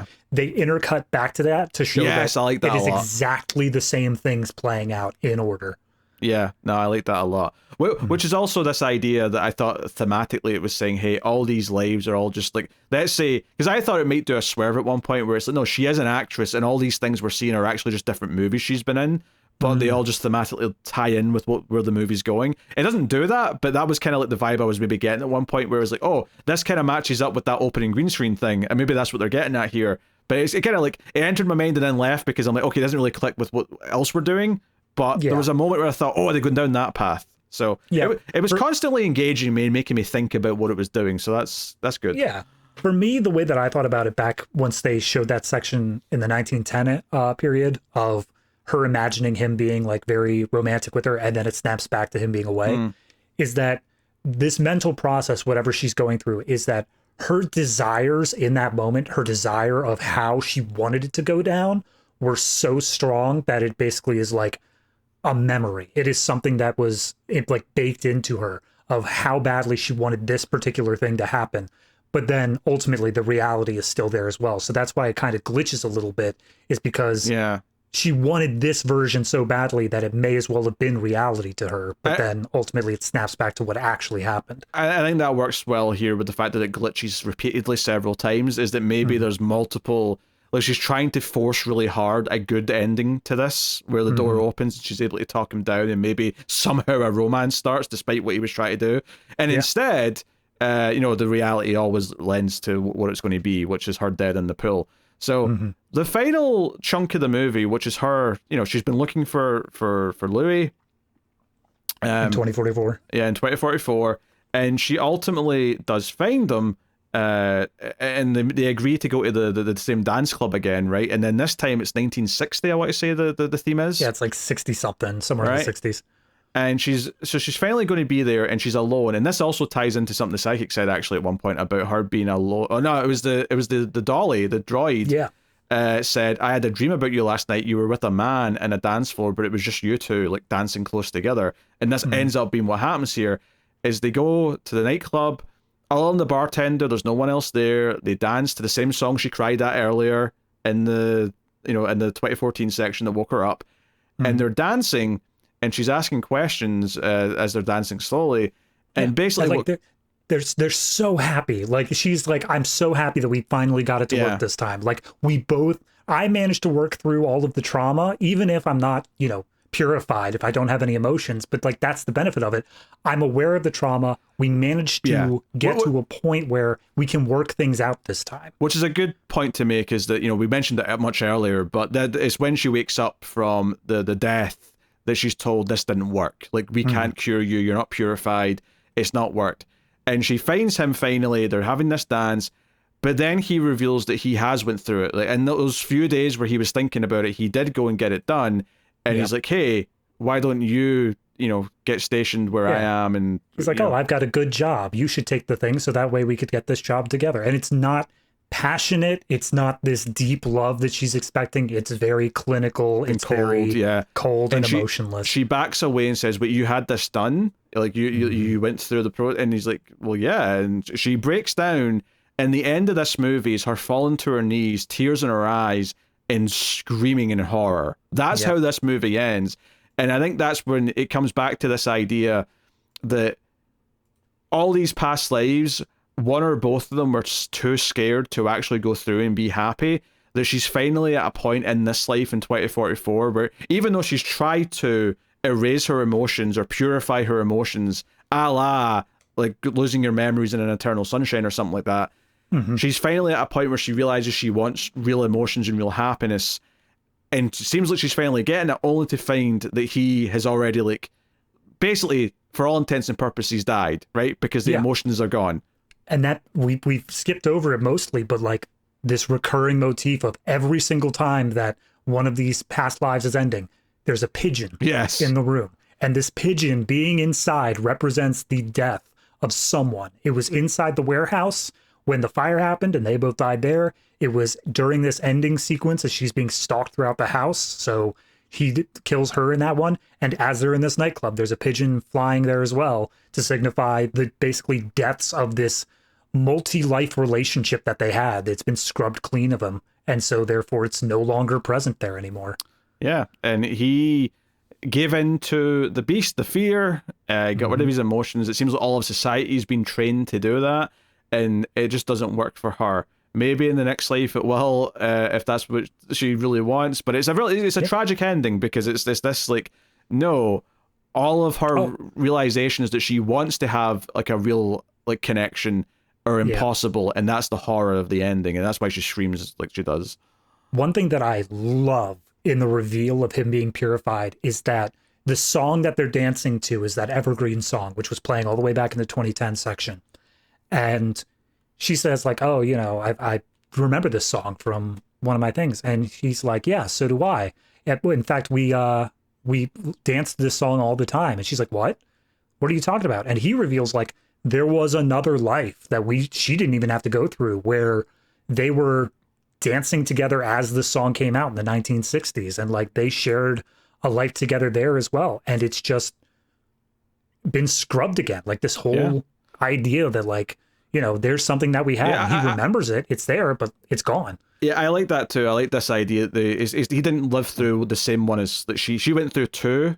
He went through one, but his didn't match either of hers. There was another one in between, which makes sense because, hers was 1910 and then 2014. It makes sense. There was, especially since she died young in the first one. It's not like she lived to be 90 or something like that. So, and it's entirely possible the one that he picked up on was not a traumatic ending. It may have been something where it did possibly work out for them, but she just has all of this other trauma with the other lives that it didn't work out. Maybe that's just the sadness of it, is that all of the ones she goes through are all traumatic endings. But I think this obviously is a movie that's like the dangers of losing her humanity and giving it up for things like AI or not letting our expressionism. Like, I think it's not an accident either that one of the earliest scenes in this movie, when they first meet each other in 1910, is in an art gallery sort of room where they're looking at these expressive paintings of naked men, and they're sort of commenting on how, it's kind of like sad and tragic, but kind of beautiful in a way, because it's real, it's expressive, it's emotion, it's art. And yet, it's literally at the beginning of the Expressionist era, I think. Yeah, there you go. Whereas, you cut ahead to the 2044 stuff, and it feels like everything is being produced by computers, even this nightclub that does, because at one point she runs into this old guy who tries to chat her up, and he's like, oh, I love, this year and whatever. And she's like, wait, why this year specifically? And he's like, well, I don't know. I just do. And there's no like feeling behind it. It's just kind of a slight preference and nothing more, and it's just kind of like just how devoid everything is. So the fact that everything's been built around androids and AI, and there's no real human expression left, and that people are actually giving that up, and they're encouraged to give it up, and now she's left surrounded by that. It's absolutely horrific, and I think it's the fear that that's where we're going as a society is what this movie's kind of about. But also on the personal side, the mental health side of like the beast, this idea of like, you know, it almost feels like, like that's what came from the book, is this idea of like always fearing this thing's going to happen and then your life being ruined because of it. That's more from the book, but then all these sci-fi sides of it are something they've done to the movie that adds this extra layer on top of it. It's this extra idea of not only does it ruin whatever life you're currently living, it's going to ruin your future lives as well.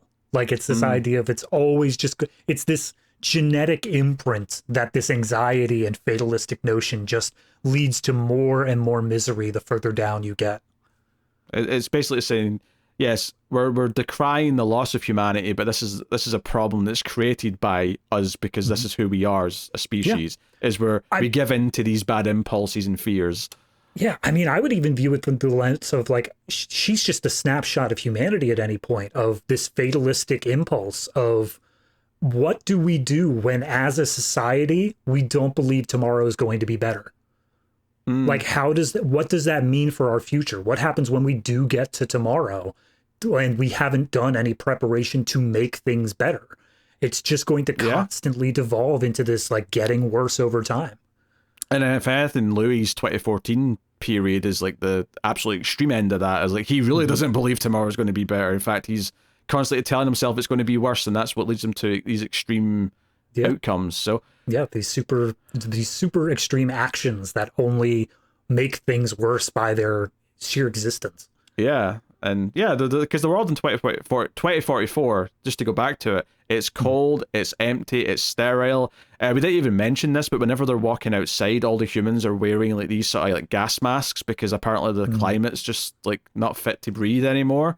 So they've all got these. They look kind of like the masks that they have in Avatar. The humans, like the sort of the clear, like full face masks. But that's what they're all walking about wearing outside. And there's only like, this is Paris. We get the clear point that like this is a major metropolitan area, and there's like 6 people max walking around at any given time. In the clubs, there's a lot more, but not walking outside. Which feels less of like a budget constraint and more of an intentional creative choice to show how empty the world is. Yeah. No. I will say, I came into this review thinking to myself, I'm not sure where this is landing rating wise, and I feel like I definitely need to talk about it to feel like I understand how I feel about it more. So I think I have gotten to that now that we're wrapping up. So one thing I want to point out is this movie does a very creative choice with its ending credits. Did you stick around for that? I mean, there basically wasn't any. That's the thing. It comes up with a QR code that says scan me. It does, yeah. If you scan it, it takes you to the ending credits, which are a separate video file just on like the film's website or the director's website. I think that's horrible for preservation's sake, although I think in this movie's case, I think it's meant to be an intentional tongue-in-cheek kind of like, hey, everything's computer-based now, so here's a QR code. Like, because one day this QR code is not going to delete to anything. You know? Yeah, absolutely. Although, did you check it out by any chance? No, I did not. No. So there was actually one extra little scene at the end. Of the bonus credits. All right, go on. There's a mid-credit scene. It doesn't impact the plot at all, but it is the 2014 segment. It's a slow push in on the MacBook, and the psychic is still on screen, and she's saying, "Hey, I need you to listen to me. There's a room 421 or whatever." We clearly see the room that she was doing the purification stuff in earlier on, and the psychic is warning, room 421, don't go in it, don't do it, don't happen. And then the MacBook just like slams closed, and then it just cuts to the rest of the credits. So it's nothing that impacts the plot heavily. No, I'm still sad I didn't see it though, because that's like clearly the psychic saying that, like this is going to take away your humanity, don't do it. Because like that is, I remember her walking to the room, and like I couldn't have told you the number off the top of my head, but now that you've said it, I'm like, I think that was the number on the room. Yeah. So Yeah, it's a shame that that's closed off then on this separate thing you have to go and access, because, Yeah. you know, even though I get kind of the ironic point of doing it for this movie, given everything it's talking about, but, you know, it is what it is. But it is, you know, it's a super art house movie, certainly, Yes. but it's got a lot of ideas, it's got good performances, great direction, great visuals at times. It's so just deep and layered. Like, there's so much that we even just glossed over that really informs all of this other stuff going into, like, the love story between them in the 1910 section was so much like conversations that we just skipped right over, and it really informs the way that they started this idea of seeing each other, despite the fact that this fatalistic viewpoint. And they are really good conversations. Like, you know, we glossed over them because we had so much to talk about, but like there's definitely a lot of great dialogue in there that is intriguing and makes you sort of feel at least the allure of following these two characters and where this relationship's going to go. But all right, what is your scene of the movie, David? Oh God. I think my scene of the movie is going to be the first of Louis Luansky's vlogs, just because it is the very first thing you see. Like, we get the whole, You really swim down to their, I get it. Yeah. we swim down to their depths of their deaths, essentially, and it's all very melancholy and serene, and there's just this sadness you get from it. And then 30 seconds pass. Like, we get maybe one or two interstitial shots to just give the setting that we move forward in time. And it just cuts to Louis in front of his car, dressed in designer clothes, just giving this monologue about how much he hates women and how much he feels he deserves them. And it's such a massive tone shift. But I was saying at the beginning, I think that the moment that the psychic like shows the like future vision of this other house of what's going on, that's where it kind of clicked for me of what was happening and how we were examining this movie throughout different periods. But this section where like she clearly died, and then we go to this next segment of life, and that's where it really started to like chug forward for me, of this is where I'm starting to analyze. I'm viewing the different lens of like this fatalistic viewpoint and seeing how these characters are interacting at different ways in different time periods. So it really just made it a jumping off point for where I really felt engaged with the movie, of where I understood it was coming from. Also, Louis is just funny as hell. Yeah. Also, I think on that tone shift that you mentioned, I think it also, again, like how much more romanticized this idea of like the buildings and the architecture of 1910 Paris is, like how much kind of reverence everyone seems to have for it. And then you cut to Louis in 2014, and he's in front of like a bridge. It's like a shitty place, and he's, you know, like in front of like a Hummer. Yeah, it's like everything about it is just like, okay, like I think that's a very intentional like shift in the type of visuals that we're seeing. Just how much sort of like less artistic 2014 looks by comparison. Yeah, not to mention like aspect ratio wise, it not only puts on the sidebars, it also puts on top bars as well, so you get this much different feeling of like lower bit rate and everything. Just for his vlog specifically, not for the whole 2014 section. Right. My scene of the movie, there's a few things that I could pick. I mean, part of me really likes just kind of that stuff where she's getting interviewed in the future before the process, or even when she's shown the image and she still cries from it, because it's just such a sort of dramatic kind of emotional beat that's so important for the rest of the movie. So I think I'm going to go with that, but there is definitely a lot of things you could pick, just from like any portion of this, to be honest. I guess it's really just a choice of two if you're going with an actor or character, but MVP of the movie. I mean, you're right to some extent, but I would almost argue that every time period is their own character as well. Okay. All right, so you're picking Louis then because he's your favorite. No, actually, I'm not. I thought I would. Like, don't get me wrong, he is a very interesting character, but that's only just because I'm so... As much as the incel period, I feel like really peaked, like, just prior to the pandemic. I think that was kind of the worst of it. I'm so engaged with that idea because, like, even as, you know, me, myself, I was never super popular with ladies or whatnot, but I never got into that mindset. And it's so interesting to me, the people who do delve into this self-destructive loop and how they like immediately just throw away huge swaths of happiness for the sake of just wanting to be angry. I never understood that, and it's always been something that's fascinated me. But no, I don't think I would give it to him, just as much as an engaging character he is. I think that ultimately my favorite character performance throughout the movie is going to be the 2044 version of, and I constantly just called her Gabrielle. Gabrielle, that's it. I remembered Monnier, but I couldn't remember her real name. Gabrielle, she's so fascinating to me because there is this past trauma to her. There is this thing that you can feel is just constantly present in her life, but she herself is not even aware of it. And we get to explore that with her. We get to see how it manages to change and define her character, to her finally being able to come to terms with it. And then ultimately at the end of the movie, it's a tragedy. It's a sadness of she's finally willing to take this plunge. She finally realizes that her life has been waiting for this other shoe to drop, and she's willing to move past it, but it's too late. And that's, again, going back to the original book. Even if it took one lifetime or several lifetimes, it's just this tragedy of just being too late in your realization of it. So I think she's the most engaging character. Yeah, you stole my answer because I was going to pick the 2044 version of her.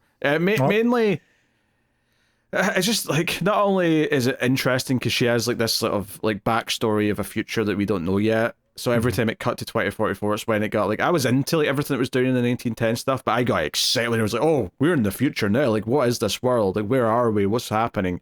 Like, it was always exciting for that reason, but just like her reading on things was always just a lot more mysterious because like we can in some level understand an aspiring actress in 2014. We can understand the wife of like a man who's in charge in 1910, but what is this woman's like problems in 2044? That was a lot more interesting to like explore. So I would also pick her as well. Also, here's a scary thought for you: we are closer to 2044 than we are to like 2000. So oh yeah, let that sink in. They threw up the logo of 2044, and immediately my thought process was, well, I mean, I'm still going to be alive there. Like, that's not that far away. That's near future, all things considered. Yeah, I got to be alive. I'm going to be in my 50s, but I'm going to be alive.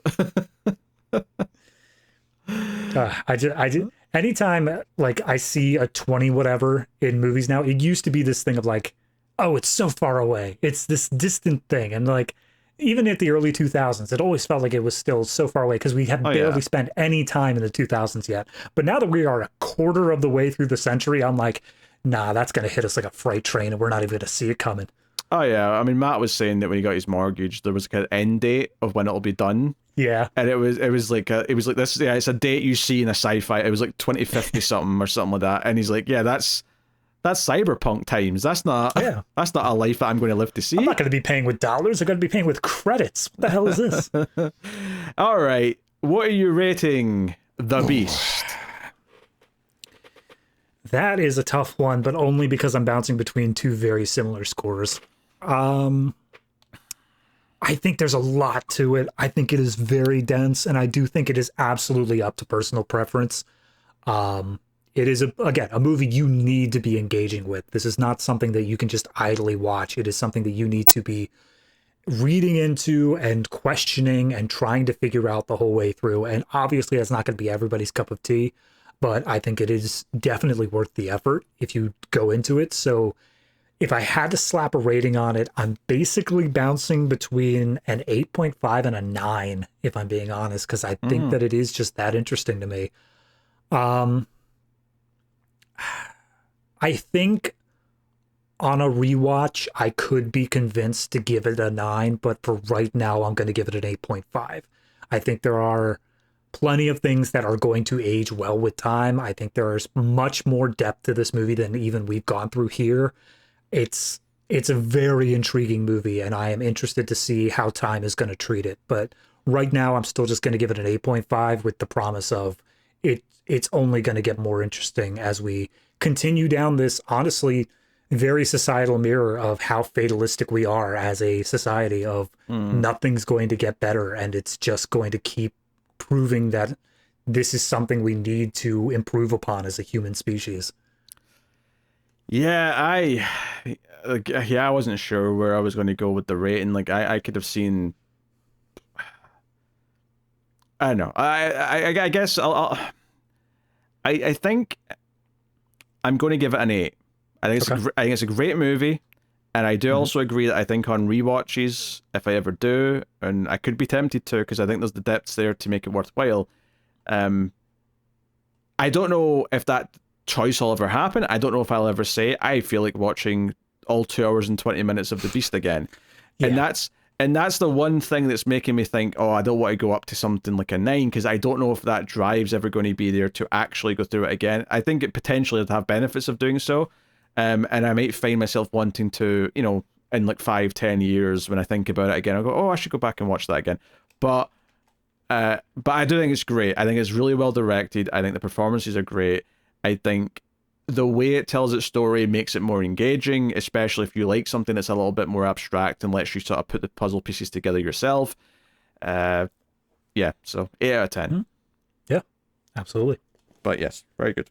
So, we're about done with the show. Of course, David does have his homework movie, but just before he gets to that, I will tell you about the bonus content you can get on Patreon if you want to support the show and help keep the Ace and all the other movie podcasts and stuff coming that we do. You can, of course, get Criterion Cut, which is a bonus monthly show me and David do, where we do movies from the Criterion Collection.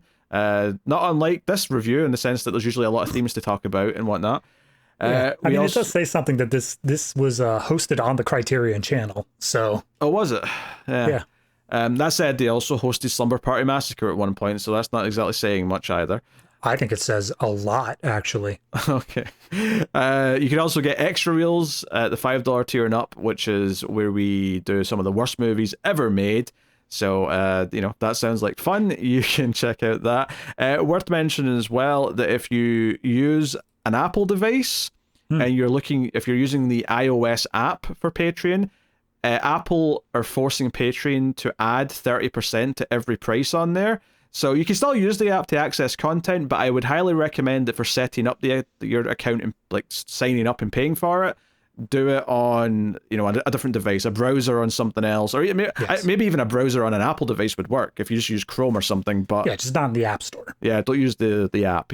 To sign up, but you can still use the app later once you log in. But just worth saying that every so often because it's a whole thing they've started doing. Yeah, same sort of thing with the YouTube memberships. So yeah, they've added a whole percentage to the price, which, you know, we don't see a penny of that. Patreon don't even see a penny of that. It's just Apple taking a tax, basically. Don't let Tim Apple take all the money. No, don't let that prick Steve Jobs. I mean, he's dead, but don't let that prick Steve Jobs ruin your wallets.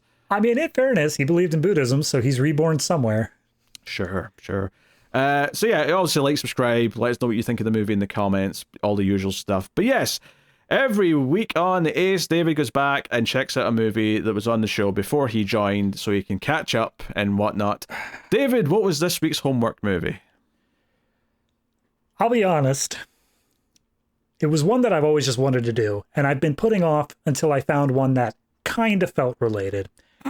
That being said, I was going off the IMDb synopsis, which, as we discussed, not really that descriptive of what was going on. But this week, I decided to go back and I did 1984's 1984. Okay. So, yeah, I'd never seen it before. I have always had an interest. I have seen people talking about it. I had a general idea as to the basic beats of the movie, but I'd never sat through it the whole way through. I think I was kind of surprised how much it was just a solid block of philosophy for a lot of it. Like, it wasn't even really plot-based for so much of it. It was just like, here's how society is, here's why it sucks, and here's why it's going to be very, very difficult to ever make it better. And I honestly, as much as I said that it didn't have that much to do with the movie that we watched, I think that there is this level of fatalism to it, this idea of, as much as we want to hope that things will get better, it's so difficult to do that it is kind of overwhelming in a lot of ways. So I don't know. I really enjoyed it, just to get that out there. I think it was a fantastically well done movie. I think as much as I know about the source material, it seems like it stays very close to it. I will say my fiance has read the book and was basically providing commentary of, oh, that's about the same, that's not the same, stuff like that. So I did have some insight into that stuff. But no, I think John Hurt gives a fantastic performance. I think everyone in this does. It sets up a fantastic viewpoint into this fascist ideology, totalitarianism, and is very intriguing, especially with everything that's going on in the world. But I think that you could say that at pretty much any point in recent human history, and it's always going to be true to someone. So overall, enjoyed it. I think I would probably end up giving it I'd give it a solid 8. I think that there is this desire to have a little bit more plot to it, just a bit more of a through line of actions being taken rather than just spouting the philosophy. But I understand that's not what the book was either, so you get what you can really adapt to it. But it was very well done for what it was. Yeah, obviously. It's funny because the idea of 1984, I feel like, is obviously in pop culture. It's referenced a lot. Big Brother as an idea is referenced a lot. But yeah. I wouldn't say the movie itself is kind of like in pop culture as like a movie that most people go and watch. But it is a pretty solid movie that, you know, deals with all the ideas. Definitely a downer to watch though. I wouldn't, if you're wanting like a more of a like a movie with an action based plot, or even like a hopeful ending, never mind a happy ending, then I wouldn't go anywhere near it. But I watched both that and The Beast like within 6 hours of each other, and I was kind of for the rest of the day like, you know, I don't need to exist. Like I could just fade away from society. I don't need to partake in that anymore. That being said, I will say the one thing that caught me off guard was 1984 as a concept. I think is very much pop culturally related to mass surveillance. It's related to this idea of things being seen, whereas the book and the movie is far more focused on the idea of your belief in like words and ideas and these concepts that are very ethereal and can't be described. I mean, surveillance is such a small portion of it. I mean, I wouldn't say it's a small, but I'd say it's like quite a big part. Like, it's very memorable, this idea that every like TV screen they all have is all watching them, and you literally get that face on it the entire time. Like, it is a big part of the world. It's just, it's not the only or defining thing about it. But yeah, anyway, there you go. That's the homework movie. That brings an end to the Atomic Cinema Experiment. Thank you very much for joining us. We do appreciate it. We'll see you next week. I usually do that before the homework movie, but yes, there is a next week. Next week, we're looking at another recent possible hidden gem, and I'm excited for this one because it's the same director as the movie we did earlier this year. If you remember the movie River, the same director of that, Japanese film, we're doing Beyond the Infinite 2 Minutes. So we're doing a lot more kind of like less big mainstream movies right now. Don't worry, the one after that's a lot more mainstream. If you're sick of us doing weird movies you've not heard of, don't worry, the one after that's you've definitely heard of. But Beyond the Infinite 2 Minutes is what we're doing next week. So thank you very much for joining us. We always appreciate it. Keep watching science fiction and computer ad salsa.